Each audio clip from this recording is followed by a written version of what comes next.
Hi, good morning. I had the privilege to give a presentation last week at the conference of an association called IT Law, which is the alumni organization, or somehow the alumni organization of the LLM program on information technology law and media law in Vienna.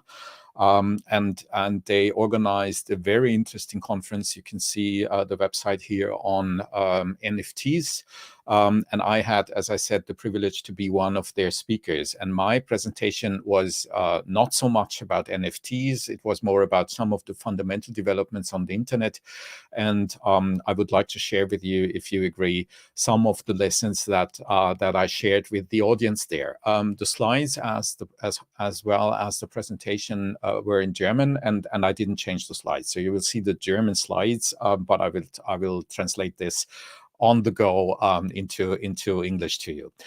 And I tried to be quicker than at the conference, where I had about 20 or 25 minutes of time. So the context that I was first presenting was that, in my view, the internet has been developing quite significantly in the last years, in the way that we see a few platforms, all of them being non-European. And between 2018 and 2021, there is one major change that happened, which is the appearance of TikTok. TikTok being the fastest growing platform, with a huge amount of new users every single minute, being by far the most innovative and most important and fastest growing platform, in particular for the youth. I introduced some of the figures on Austria here, where you can see quite clearly that, in particular, younger people also in this country are very heavily moving away from the usual platforms to TikTok.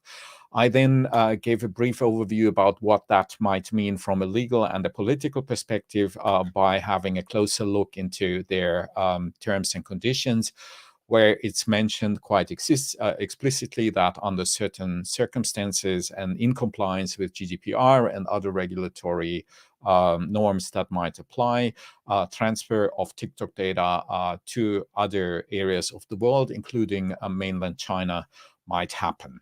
I then put this into a broader perspective, what that would mean strategically, by introducing one of the policy papers of the European Network Information Security Agency, which already in 2019 described the situation of Europe rather pessimistically, by indicating that we are in a way squeezed out by US software industry on the one hand, and Chinese or Asian hardware industry on the other hand. And I tried to make the point that this picture might change right now because of the appearance of software-driven innovations coming from China, such as TikTok and other platforms.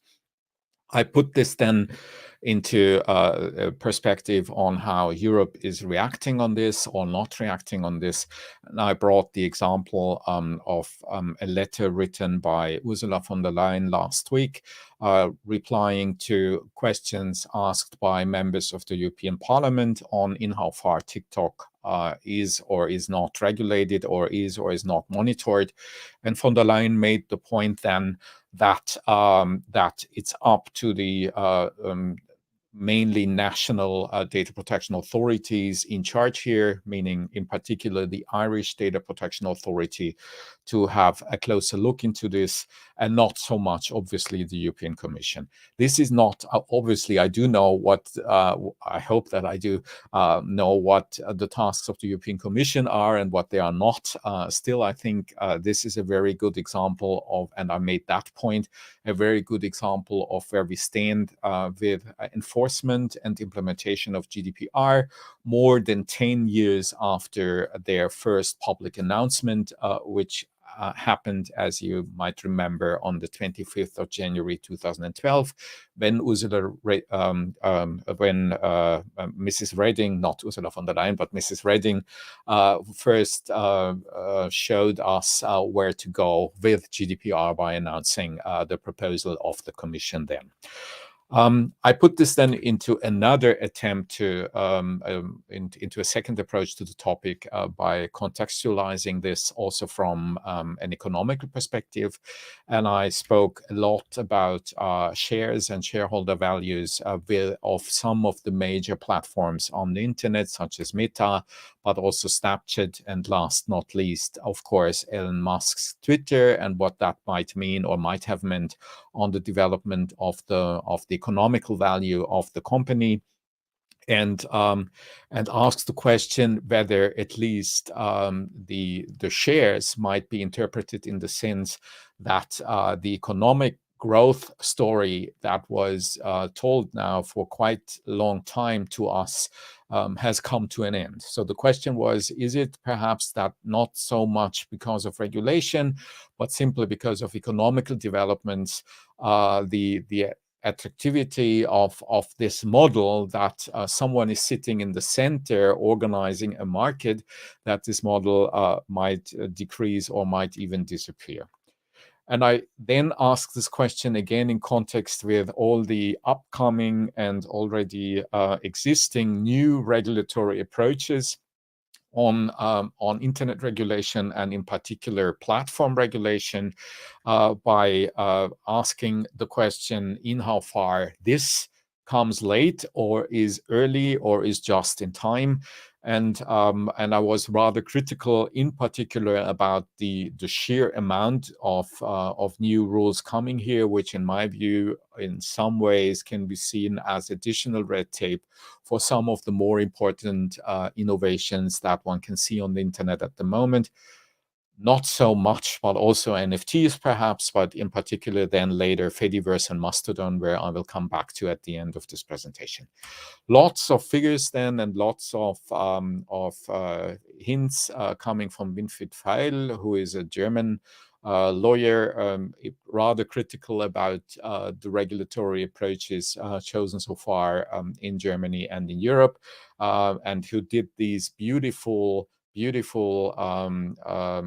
mind maps on what DSA might mean from an information duty point of view.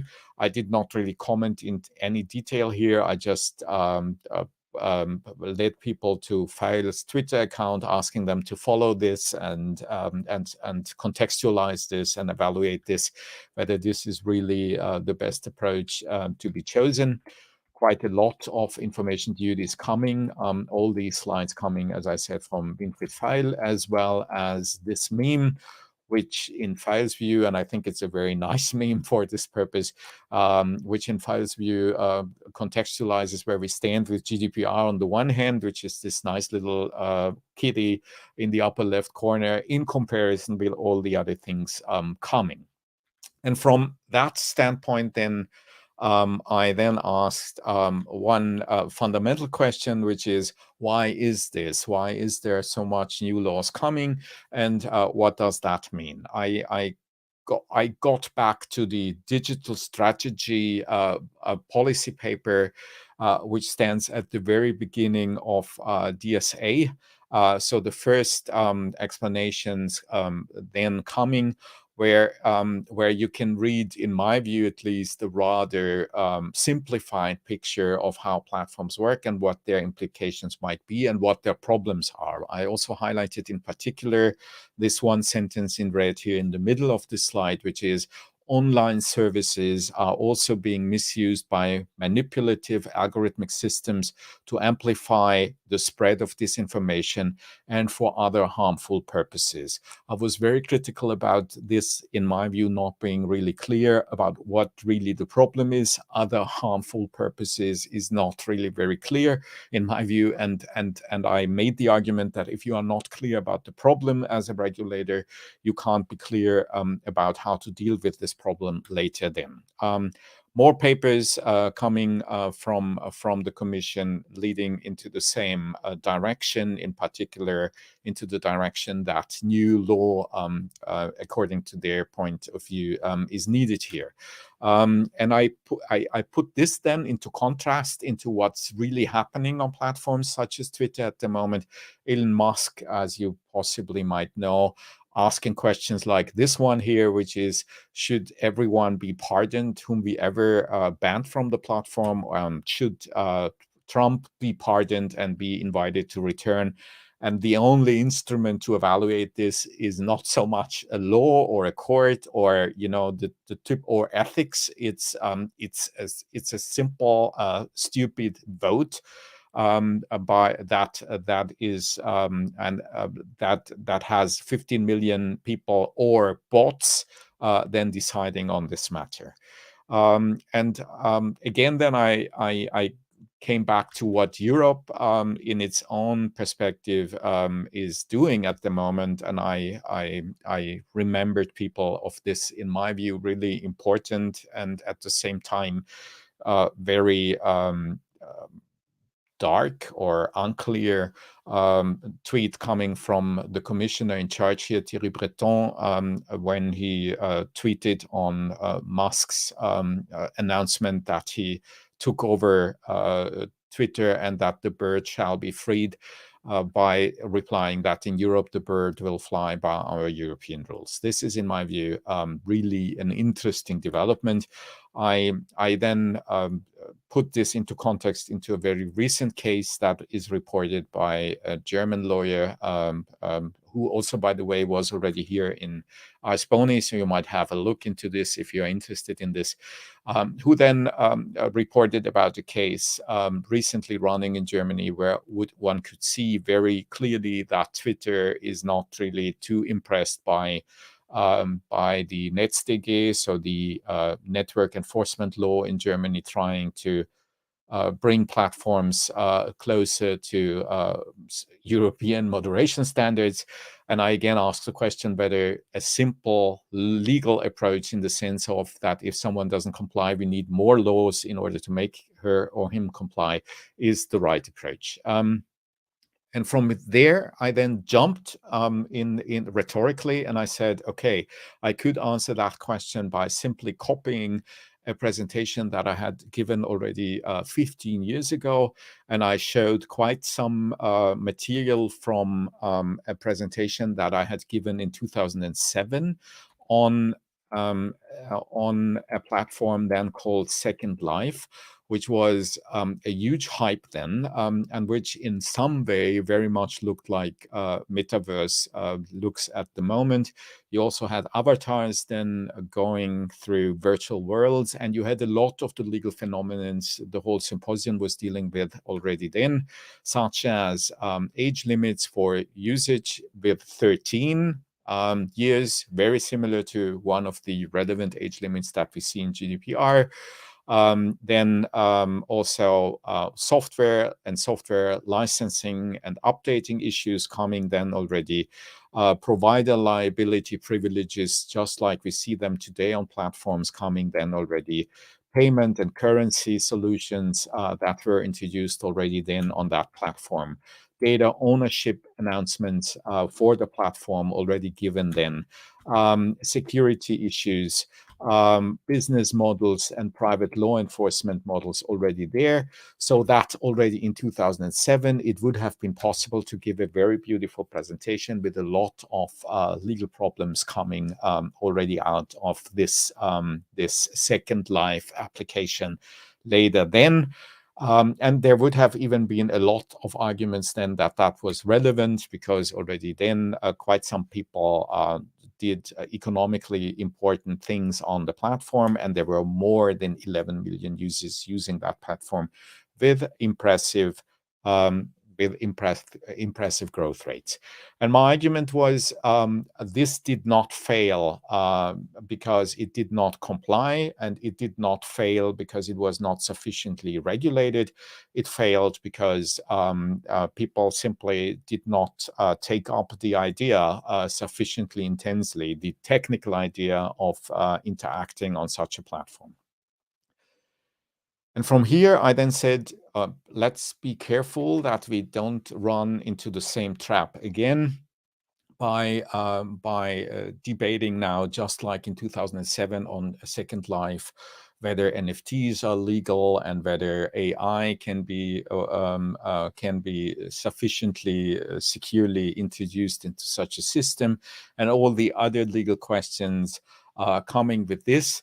But that we should, as lawyers, understand first about the ideas why people do or do not join such a platform, and where and why they are then vulnerable in joining such a platform.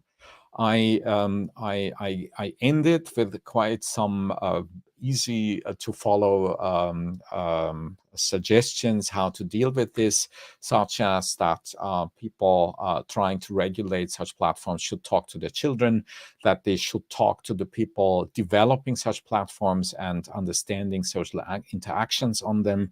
That the focus should be more China than the US for obvious security reasons. And finally, that the important thing from a European perspective is that we need more and more innovation. This was the end of my presentation there, because I then spontaneously decided not to make the final point, because I was really insisting on that point then, and I didn't want to water that down. But I want to share with you now as an add-on what I would have shown as the originally planned end, which was that from this innovation development request that I had, I would have jumped then into another new development, which is Mastodon. And I would have ended with a lot on why I think that this is an interesting platform where people really need to have a look into in order to understand what makes Europeans joining this or not joining this. And I would have ended with an advertisement to an Ask Bony session, which happened just today, just an hour ago. So please have a look into this if you haven't done so, with Sasha Parenberg, who gave a very, very interesting and insightful and understandable introduction into why Mastodon is interesting and important. And he also shared this knowledge today with me in Icepony. That would it have been. It wasn't that. I just stopped with the innovation part, but I wanted to share this with you. Thank you so much for your time, and I do hope that you found this a little bit interesting, at least, and not too quick. If you have any comments, I would be more than pleased to hear from you. Take care. All the best. Bye-bye.